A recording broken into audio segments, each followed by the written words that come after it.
Good morning, good afternoon, good evening, good whatever time it is, wherever you are. Welcome to Living Truthfully, episode 63. Makofi tafadhali.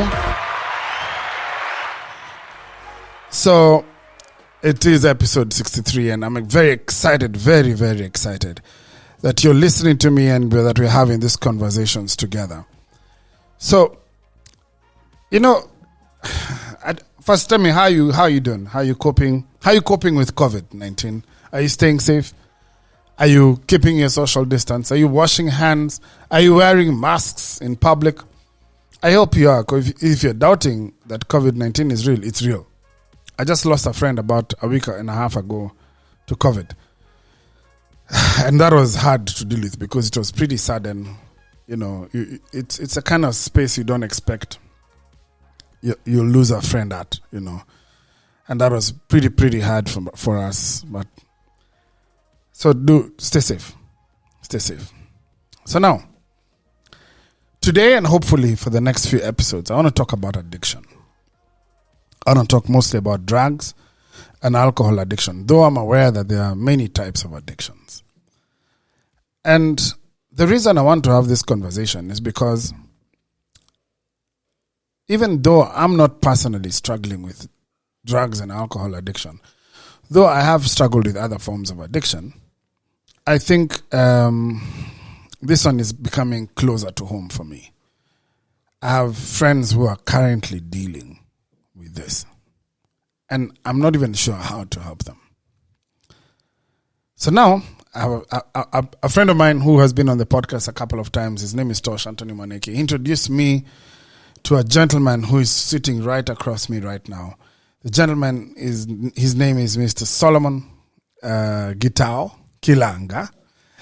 And Solomon has a story to share. So, ladies and gentlemen, won't you welcome with me, Bwana Kilanga, makofi tafadhali.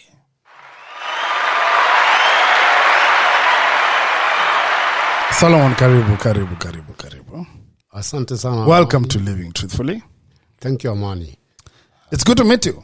Great to be here too. Thank you for having me. When very rarely do I interview people I have never met before. So, and this is strange because I'm interviewing you when you've come to my house. We've never met any before ilikuwa studio. Lakini I'm so glad that you're here and I'm so grateful that you're willing to share your story.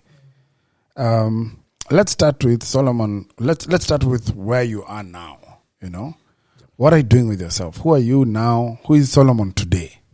Okay. Are you a father? Are you a husband? Are you what are you? What are your roles that you're playing today? Well, Solomon Gitau today is a proud husband, father of 3 kids. Okay. I have 2 daughters. I have a son. Mostly what I'm doing with my life is we run a rehabilitation center in Ruiru. This is a rehabilitation center that focuses on guys living in the streets, adult men whose addictions have driven them to living in the streets. We have a center where we rehabilitate, we rescue, we rehabilitate, we help reconcile these people to their loved ones, and finally reintegrate them back into society. So you're a proud husband? Proud father too. Proud father. How old are your kids? First kid is 16. I have a 13-year-old kid and I have an 8-year-old kid. So 16, 13, and 8. Yes. Wow. My daughter just turned, the one you're seeing the pictures here. Yes. She just turned 13. Okay. So I might need some tips on how to deal with teenage. Is your first a son or a girl? No, my first one is a girl. It's a girl. Yes. So you have 3 years on me on that one. So you need to give me a few tips.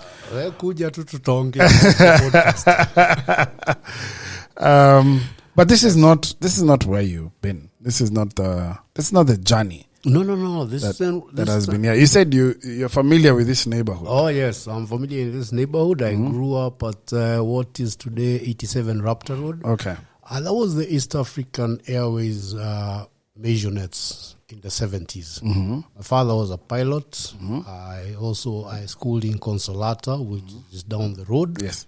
Yeah, so this is a neighborhood. You said at the time you were in Consolata, there was a handful of African. This is 70s, my friend. I don't think we were 10 black kids in that school. Wow. Yeah. So you grew up middle class. Where did you go to high school? Well, later on in high school, and I went to Upper Hill. This is where things had begun messing up. At one time, I even went till Marsabit. So Okay. So let's back up. let's Maybe we need to back up a little we bit. need to back up kidogo. So you taste your first drink when? 13 years. 13. 13 years, yes. Tell me what was that day? What happened then? Curiosity, my friend. This is we just finished. Those were days of Standard 7. The annual ASK show. Yes. By then, I was out of Consolata. I'd gone to Nairobi Primary School. I was in boarding, and we got this kind of permission to go to the showground. Yeah. So you're at tattoo. You're 13-year-old kids. Yeah. You're feeling very adult that now you're coming to the end of you've come to the end of your primary school. Yeah. And out of the blue, somebody says, let's grab a beer. Okay. I say, Sasa, let's grab a beer. Of course, none of you has the guts to actually go get a beer, so we use the friend of a friend of one of our schoolmates, and he brings us a crate. A crate? Yes. We sit around. Your first time you decide you're going to have a crate. Hey, man, we are the guys. So we sit around, and none of us has ever drunk. When we grew up, there was alcohol in our homes. Like for me, there was alcohol at home always, but I'd never really been tempted. Yeah. But now this is just, your age mates, your peer group. Yeah. And so we all open our beers, and each guy starts to partake. Of course, you hate the taste. My first beer was bitter. My first beer was something I disliked totally. And I could see the reaction on the faces of my friends. None of them liked the stuff. But then nobody was going to be the first to chicken out. So, tukakunywa. I'll tell you this, and this is probably what hooked me. The beer may not have tasted great. And we probably didn't even drink much. It might have been about 3 bottles. Coupled with a few cigarettes, the dizziness, nanini, but somewhere in there, money.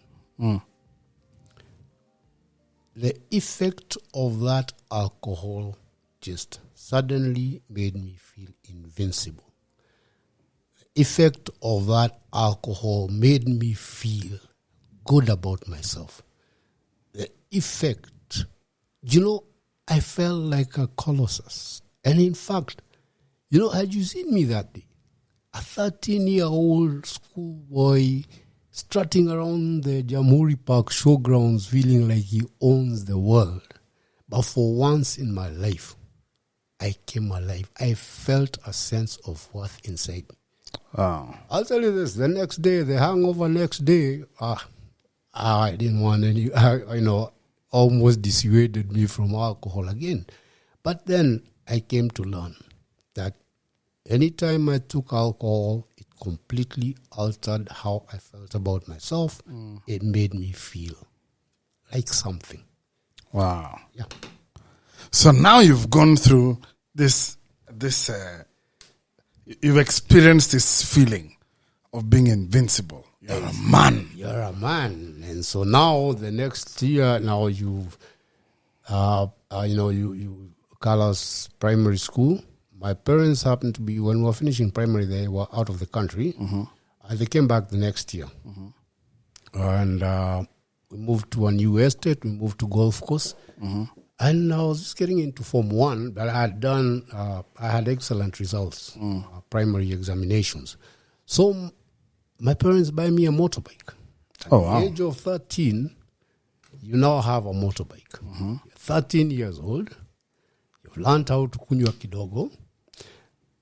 I never liked making friends with my age mates. They seemed kiddish. And in a new estate, you're making friends, so you make friends with the older guys. Yeah. Remember, you're also a guy who's very useful to the older guys. You've got a means of transport. Yeah. I mean, you've got a motorbike. Not everybody had motorbikes in those days. Yeah. So anytime guys want to go out or somewhere, you're available, you take them, and sooner or later you start hanging out with, always your crowd is much older than you. Even your girlfriends. You're a Form 1 guy, but you're there with Form 2, Form 3 girls, and you feel mature. Again, the older guys also drink more. And since some of my friends were guys who are working, and these guys could afford kunywa saa zote, and you're in good company. And so their drinking became more and more. Say by 14 years, I could take my father's car and go hang out in Milimani. Pocket money. Those days in Milimani, alcohol was probably 20 bob. So, at 14 years old, take my father's car, go to Milimani, kalia sina tabu hapo, and you feel this is the life you're living. Wow. I have a question for you. Yeah. Just before we go into high school, because you said there was alcohol at home. Yeah. Do you think that had anything to play with you starting to drink at the age of 13? No, actually, I really don't think so. Alcohol, as I said, was something I just stumbled into. Curiosity, peer pressure pale. So the alcohol at home had never raised your curiosity. The thing is, my mom was particularly harsh. Yeah. She drank. I don't know, maybe because of that, I never really thought going to the cupboards and take some whiskey or something like that. Yeah. It really didn't pull me. Yeah. And besides, I had no idea what it would do to me. But when I took it with my friends, and then realized now what it can do for me, that quote unquote that joy that it gave, then that's very interesting because you're saying, in a sense, for you, the friends were a bigger influence on trying alcohol than the environment where alcohol had been made available even from before. Yeah, actually, if we went with my friends, probably wouldn't have come across it. Yeah. You don't know, but that's, for me, that was the first time I came across it was because we were in a group of friends. Yeah. Okay, so otherwise, I grew up around it. My mother partook of alcohol all her life. We'll get to that later. But until that time at the showground, I hadn't touched. All right. Yeah. So you're now a 14-year-old boy. You're in high school now. Yeah. You're the guy. You're operating mamas that are older than you. You hang out with guys older than you. Yeah. You've gone to Upper Hill High School. It's Upper Hill High School. I was in Upper Hill. Eventually, I even got kicked out of there. Under what circumstances? Oh, well, one of the things that happened there, my drinking became more and more. You have a motorbike, and this time we're living in Golf Course. So you pass through, you ride through Kenyatta Estate to go to Apa. Yeah. Apa, you put your home clothes in your bag. You fika school get side zama just after Kenyatta Hospital, you change into your home clothes and you go have fun. I mean, school was not looking worth it. Yeah. And so your absenteeism from school. So now later it got me into problems. I mean, my parents were pretty lax about it. My parents were busy. So really there was not too much supervision. But I got kicked out of Upper Hill in the second term of Form 2. Wow. And I never notified anybody throughout. That was the beginning of second term. I notified nobody. And I just continued drinking. And I left home every day and went to drink. Third term, I was still, And your folks don't know at this point? My folks don't know. Wow. It was only when we were about to go to Form 3 that my dad found out. I don't know how, but he found out. And when he found out, he didn't make noises about it, just came to me, told me, because even I was panicking. I said, we're about to go to Form 3. Yeah, what do you do? What am I going to do? And unless there's a pub called Form 3. and he comes in and tells me, now, tomorrow we're going on a safari. I say, fine. We'll get you another school. I say, fine. What choice did I have? And next day, We go, say, the Visili, grab those two old 504s, we hit Isiolo, and I'm not even asking too much about where I'm being taken. Yeah. Najukutan ko Isiolo. Wow. And spend the night in Isiolo. Next morning, turn up at the barrier, and I'm told we are heading to Marsabit. Now, this is the thinking of parents of Kitambo. Iu shetani iko Nairobi, it's too much, you know. So we are going to take you to Ocha Kabisa. Yani, the farthest corner of the country. The farthest corner of the country. I said they'll take me to Marsabit. Mm-hmm. So we grab from, you know, first of all, when you get to Isiolo in those days, I know Marsabit's a county right now and everything, yeah? But do you know that in those days, those were the days of the shifter bandits? Yes. First of all, there was no tarmac from Isiolo. Kuendelea hivyo. Wow. So you figure there, it's days of shifters, so you have to get onto like a convoy. There are with the cops, APs on top and ETC. And for the first time, I started taking an active interest in where we are going. But eventually, we get to Marsabit. And those days, the journey took long. Yeah. Leave at 11, Isiolo at maybe 11 in the morning, get way past midnight. Wow. It was a long route. And we figured there and sleep at, my dad had a friend in the place, Lauko. Next day, we were woken up to go see Marsabit. Now, this was the school. You know, later on, Moi came there. The late President Moi came there and he put Marsabit girls. Lakini siku hizo ilikuwa just one common school. A small school, didn't even have a uniform structure. I looked at the small town of Marsabit and I knew I didn't want to be there. This was the remotest place I had ever seen. You know, from those two towns you see in bad westerns. Yeah. Those two kind of frontier towns. Yeah. And I just decided from there, friend, education is over for me. This is just going to be an interval of drinking. And believe me, money, that was what I did for the next 2 years. I drank.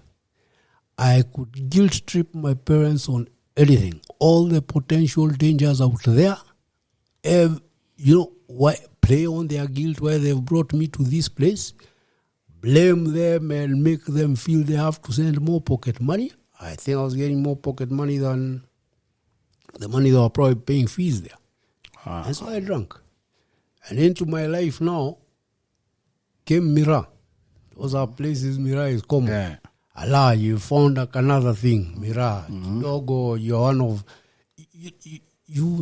You get into everything around there. I found the changa joints, some very nice changa brewed out those sides of maize bun.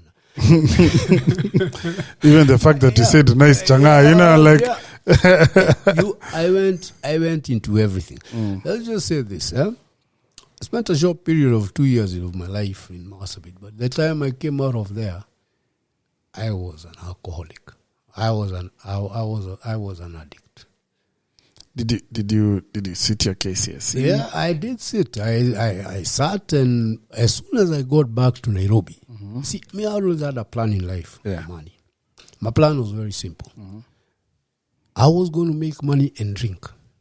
So I didn't waste time at coming from Marsabit to come wait for KSC to Chokora. I came here and went to a college and enrolled for clearing and forwarding and business administration. Clearing and forwarding course was 6 months. Business administration should have taken 2 years. After the 6 months, I finished my clearing and forwarding. I left and got internship at a clearing company. Internship. I offered my services for free. Yeah. But I learned the ropes. And sooner I knew how to make my money. Those days you could make money. Those days there was an actual physical long room in the customs. Yeah. And then from there made some money, left that and went into other lines of biasharas. Always just anything that would bring a shilling. I've done electronics, I've done land. You know, it's easier to count the things I haven't done. And your motivation here, this is very interesting because it's a paradox. The motivation is only one. Yeah. To drink. To drink. It makes, look, there are two guys here. There's this guy who's laid back, not very social. I'm very different. The drunk me and the sober me are two very different Denise. Actually, some guy likened me once to Dr. Jekyll and Hyde. Oh, wow. Because we have two very different personalities. Wow. As soon as I drink, I'm very outgoing, ladies man, stuff like that. And that may give me a sense of importance, a sense of, good feeling about myself. Yeah. As opposed to the boring guy who's not kunywa. So for me, it was very straight. I would drink because it gave me what I wanted in life, what I thought I wanted. Yeah. So what other motivation? That's what I was talking about. Akikwenda kazi, ambapo hiyo kazi, I'm just going to look for money. I might as well, whichever source I can use to make money. You make it. Me, I was good. I could make money. I probably, whatever I got into, somehow or the other, it got blessed. And I used to make money. You made money. Now, go a few years down the line like this, and you're drinking like this, and you're from your parents to your relatives, people start bugging you. I'll call it bugging. I would call it bugging then, but right now I can say these are people who are concerned about you. Yeah. So guys start on this story of when you plan to sober up, when you're going to settle down, when you're going to get serious about life, when are you going to get married? Are you living with your folks now, or are you still moved out? I've moved out. Me first of all, I was a guy who, as soon as I could, I was out of that door. I've always relished my freedom. Yeah. Even when I was growing up, when I was in secondary, I used to live in the cube, in golf course. Yeah. Those houses have an SQ. Yes, the servants' quarters. The servants' quarters. I used to live in SQ. So you're looking for your freedom, mapema? Yeah, I'm looking for my freedom, mapema. So guys start getting concerned about you. And the more these guys get concerned about you, the more I push them off. After all, why am I drinking? It's your money, I'm drinking. Drinking your own money. I'm drinking my own money. So we went on like that, and I started distancing myself, kabisa, from people. Until at a certain point, all the people that surrounded me were just guys who were sharing the same misery. I can call it misery. At that time, I would have said we were sharing the same joy. These are guys we meet in pubs. These are guys we just kunywa together. But I was functional. And for that, I felt I work, I make my money, and nothing, there's nothing that should stop me from this kind of life. Until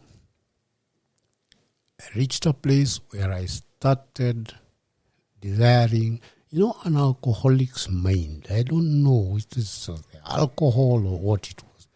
But I started desiring to have somebody who would love me unconditionally. Seems impossible. I can tell you there are people who can love you unconditionally, and they aren't your relatives. When you think about that thing of unconditional love, for me, I figured out that the only person who will love you unconditionally is your own child. Because to your child, you are daddy. Yeah, everything. You are not the opinion of society. Wow. You are not the drunk they say you are. You are not the... Whatever society chooses to call you, to your child, you are just daddy. Yeah. And I could not see anybody else who could equal that kind of love. Now this is, remember, I'm high most of the time. I'm not thinking about what is my role in that child's life. I'm thinking about the love and the joy this child can bring. Yeah. And I'm going to have a child. Okay. And slowly the thought becomes an obsession. I'm still a functional alcoholic. I still make a lot of money. I can afford it. And this obsession becomes stronger and stronger. Yeah. But the logistics of getting a child, you suddenly realize you're not amoeba. Yeah. You cannot split yourself. You cannot split yourself. That's funny. A woman is necessary for the mix. But among the women you drink with, you know very well. Not mother of my child This material. is not the mother of my child. This is not wife material. These are people, you only share that misery of the alcohol. And whatever romances or whatever I ever held there is for short-term convenience to forget reality. But this can never be long-term anything. And because other than those, I didn't know anybody else. I thought, I've heard it said that all good girls come from church. Yeah. So I am what? I'm going to go to church. I'm going to find a girl. And I'm going to get a kid. And one Sunday I didn't drink. Amani, an obsession. Ilikuwa obsession. One Sunday I didn't drink. And I went to a church. And I went to a Pentecostal church. Sia huko ndio wameokoka kabisa. And quickly identified my target. And churches are some of the easiest places to get people talking. After all, everybody is ndugu na dada, so it's an easy place to get people talking. Yeah. So we talk with this girl, and I steer the conversation round to a hypothetical situation where, hypothetically, if we suited each other, what would it take, to get married? So the girl tells me about the church setup and all of this, and I'm asking her about a time frame. And she tells me, okay, well, hypothetically, if it was to happen, it would take probably a year at the very least. I walk out of church, my friend, but I wanted to get married like yesterday. It's too long. About a year, it's too long. Yeah. And I go back to the bar. But it's still an obsession. So next Sunday, I go to another church, an Anglican church this time. I don't see what I want. Disappointed in the afternoon, I'm going home. But here's the thing, Amani.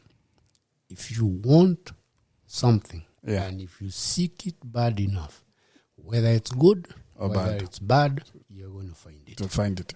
That day on the way home, at the gate of where I lived, I meet a girl.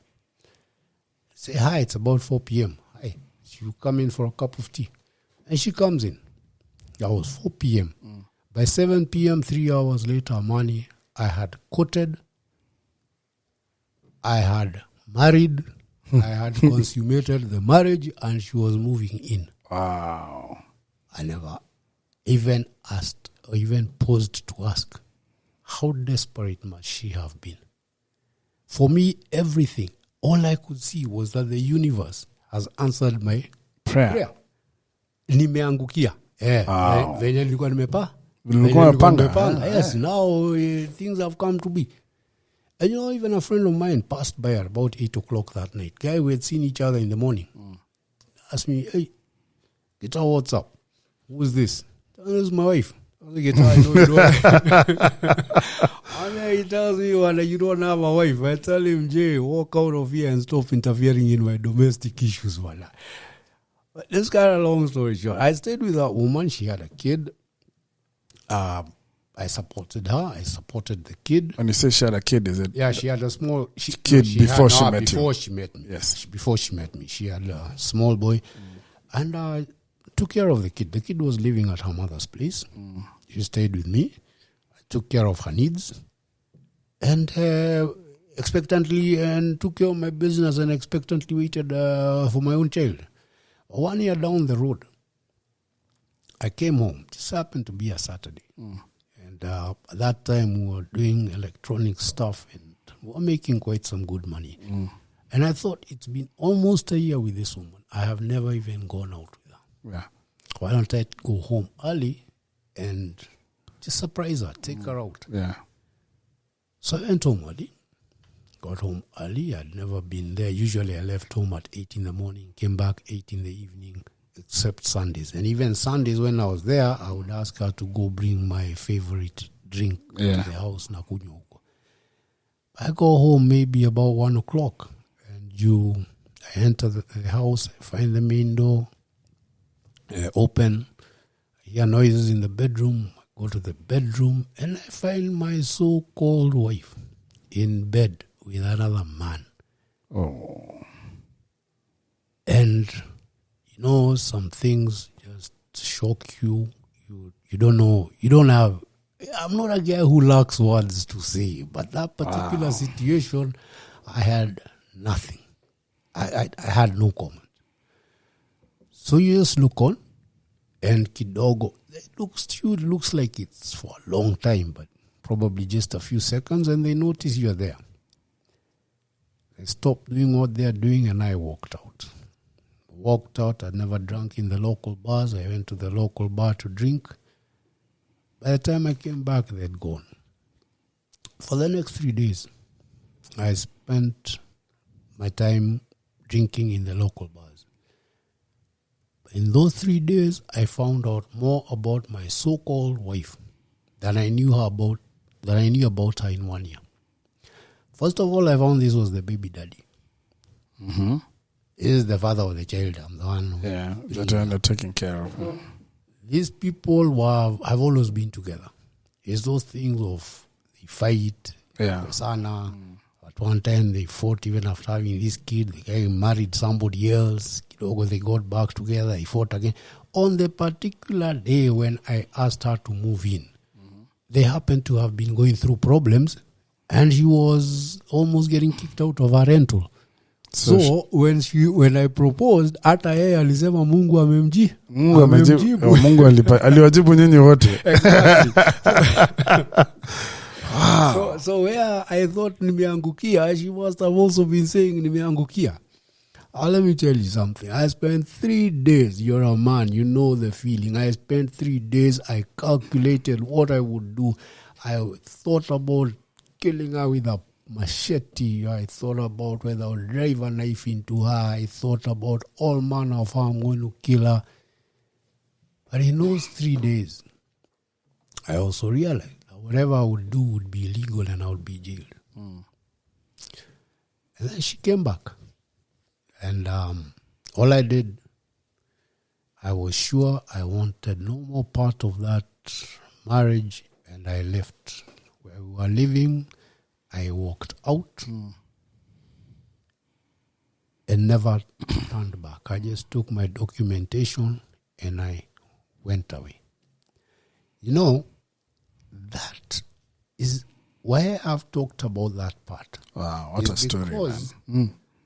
I want to show you how certain decisions, you can be running away from something or walking away from something, little knowing that you are now just about to mess up your entire life. Up to that point, Amani, I was a functional alcoholic. I drank, handled my drink, and made money to continue drinking. When I walked out, I went to sleep. I rented accommodation in lodging rooms.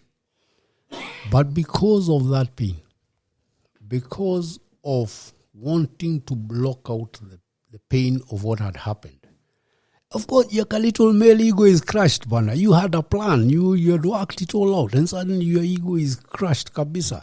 So because of that pain, I wanted to drown it. I didn't want to experience it. I didn't have people to talk about it to. I went into drinking even more. I probably quadrupled what I was drinking before. Now, that was the thing that moved me into dysfunctionality. Because whereas before, I drank and went and looked for money, now I drank until whatever money I had finished. I never got up to go look for money until I absolutely had no money. Slowly, I'll take the story a bit haraka kidogo. Slowly, I began, the business I was doing, I stopped turning up. Of course, my customers went to other guys. You start messing the business, pole. Any money you get, you're just drinking. You don't have money to reinvest. And of course, your life starts going down. So you start going to cheaper and cheaper accommodation. Whereas I'd been putting up at some decent lodgings, I started going to cheaper and cheaper accommodation. Probably months down the road, I was now living in pretty cheap accommodation. How old are you now at this time? I'm 50. Oh, at that time? Yeah. At that time, I'm in my 30s. Okay. I'm 30. About 30. About 30 years old, yeah. I was just about 30, yeah. And I see this is a guy who already had it. Who had already made it to where society would probably say, that's a guy who should have done a decent life or whatever. And now it figured a place where I got one day, going around looking for accommodation. I found a lodging. Let's just take a small room. But in that room, there are 3 beds. And each bed is 60 shillings. Wow. That's on 4th Street in Isili. 60 shillings. 60 shillings per bed. For how long? No, per night. Per night. Per night. Yeah. So you have 3 guys. The owner makes 180 bob. Wow. That's how I paid my 60 shillings the first night, second night. Then on the third night, you look around and you see those guys are sleeping too. These guys are sleeping too. And here I'm sleeping one. So I asked these guys, hey, what's up? And a guy asked me, why are you fool? Why don't you pay 30 shillings? You use half the bed. Man, that was the first time I knew. Wow. You can actually pay 30 shillings, share a bed with a stranger. This bed has got 2 bed sheets, 2 blankets. So what you do is you take 1 bed sheet, 1 blanket. The guy takes another bed sheet, 1 blanket. You put your head that side. Yeah, he puts his head that side. And each of you use your shoes as you throw them under the mattress as pillows to prevent them getting stolen and also to use as a pillow. Wow. Now these are the 2 kind of places that only alcohol guys with problems like of alcohol go to seek refuge in. It is cheap. But I'm illustrating this point because I want to show you how you can come from a guy who thought in terms of hundreds, thousands of shillings to come down to start to thousands, and now you're coming down to 200s. Once you have reached a place where your accommodation is 30 shillings a day, then you've really, really begun to sink. I can't believe. Now, having figured there, you're hanging around in these 2 places, and the other guys who also reside there, mnapata kujuana. And these guys, you start learning through them because your money is little now. You start going with them to Madare to drink. We used to go to Madare at some point. If you go to Madare, right at the riverbed, and this I can tell you, it still happens even up to today. Right at the riverbed is where changa is brewed. And there's something we used to go for there called bikra. Bikra, of course, is the Swahili word for virgin. Virgin, yeah. So this is where you go to drink changa right at the source. You see, as it's brewed in those pots at Madare River, the distillation process is happening. The copper pipes are put in the Madare River there. Yeah? So the first drops out, that is what is bikra. This is something untouched by no man's water. It's pure. In fact, when you're drinking that, you ask them to test it. A little bit is poured somewhere in a pure kiberiti. It burns with a nice blue flame. That's bikra you pay. That's the stuff we are putting into ourselves. But now walking up from Madare across Juja Road back to Isili, kila siku came tedious. And I found a new brew in Isili. I discovered the Karobo joints. Now, Karobo is the scum of all alcohol. Karobo. I'm not laughing at you. It's just because of the way you say it. It is just a fact. Yeah. Karobo is the thing that even those who are drinking changa laugh at a guy who is drinking karobo. Because they say, yule ametupambao sasa. And you can understand why.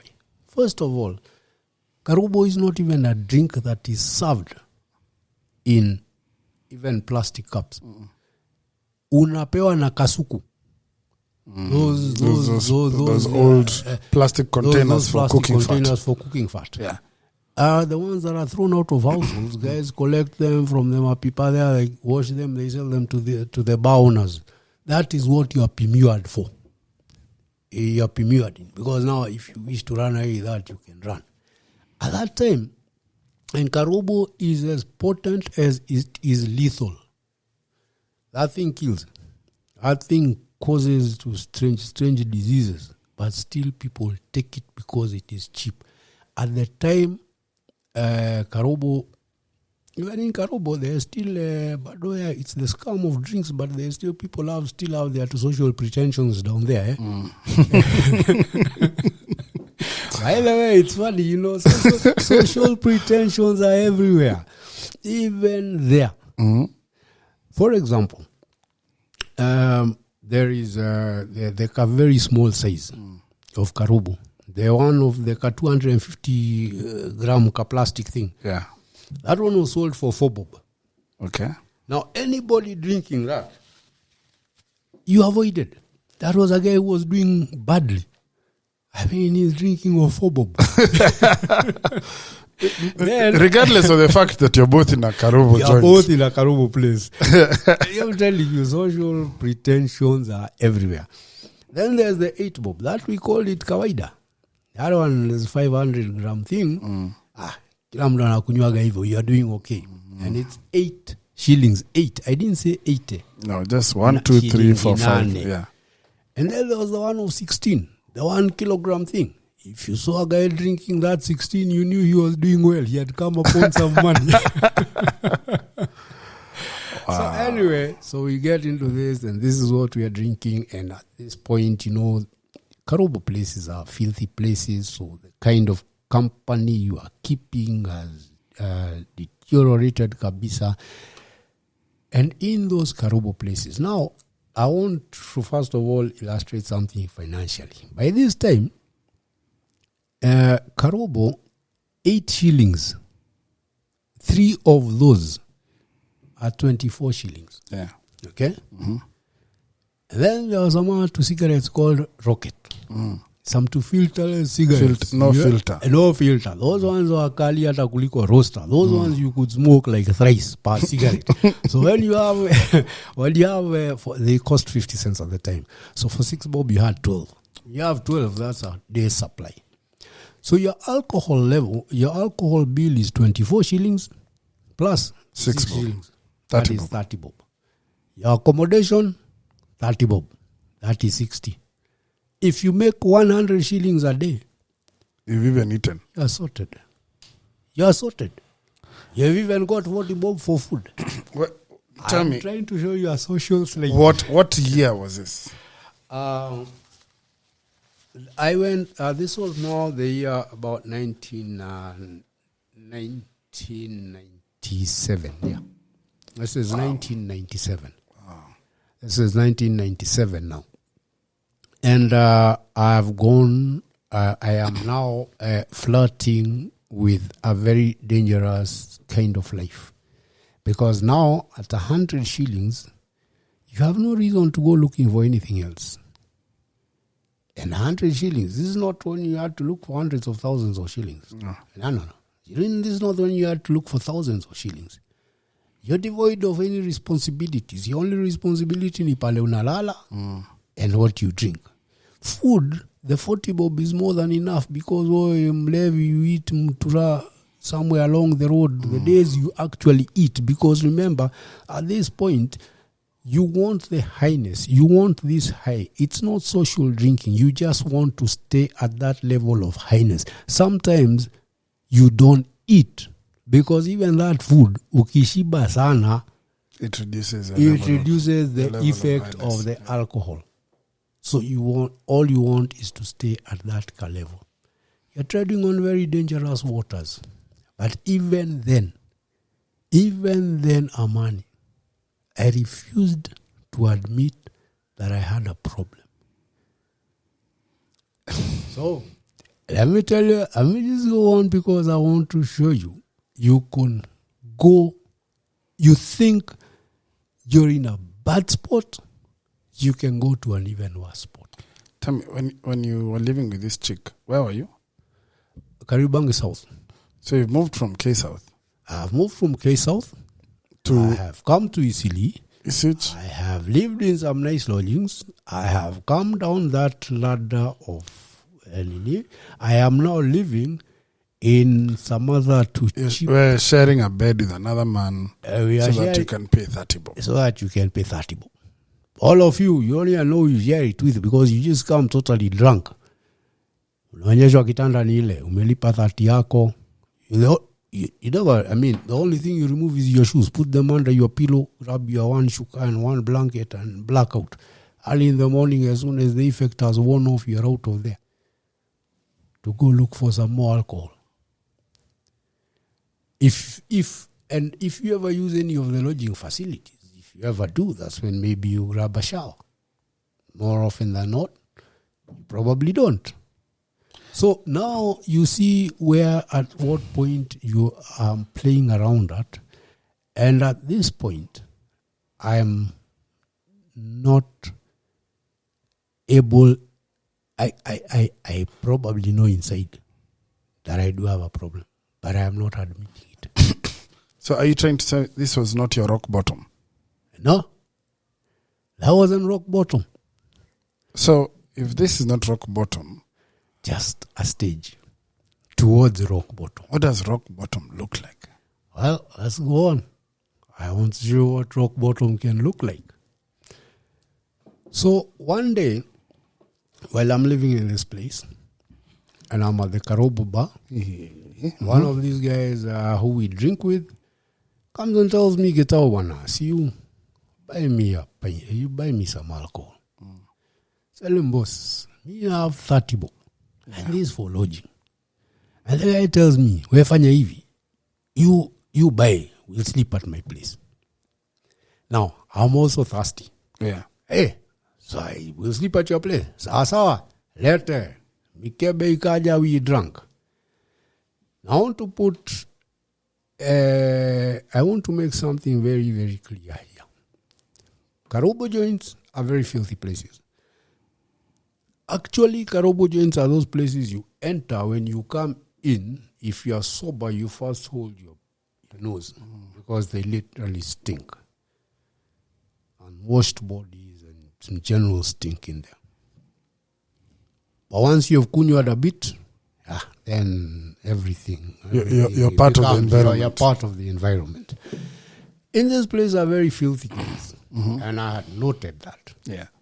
I also noted there are a lot of guys who come in carrying sacks and stuff, but it was not my business to know what it is they carry in their sacks. Yeah. And the most important thing I want to note here is that up to this point in my life, I had seen guys sleeping on the streets. I had seen guys huddled in sacks on the street, but I had never for one moment thought that a sane person can live in the streets. All the guys I had ever seen on the streets, They're mad people. They must be mad. Something must be mentally wrong for you to be able to live on a veranda in a street somewhere. I'm making this because the next part of my story, fika there 11 o'clock and the Karobo place closes, and guy tells me, let's go home. So we go towards his home. We come out and just near a dispensary called St. Teresa's Dispensary, Pale Isili. There's a shop front, a hardware there. And this is 11 something at night. We get to the shop front, the sack he was carrying, he puts it down. Kidogo, he starts removing some 2 cartons. He starts standardizing them on the ground. I can tell you, Amani, first of all, almost all the alcohol evaporated. I was shocked. I asked the guy, what boss, kunaendeleaje? Yani what's happening? Guy tells me, boss, tumefika base. Yani we have reached home. You know, you can now you've gotten sober, you can almost faint. This guy, this street is where you're about to sleep. I don't even know how to continue this conversation. My goodness. Rock bottom. Well, you'll have to wait for next week to hear the rest of this conversation. Hey,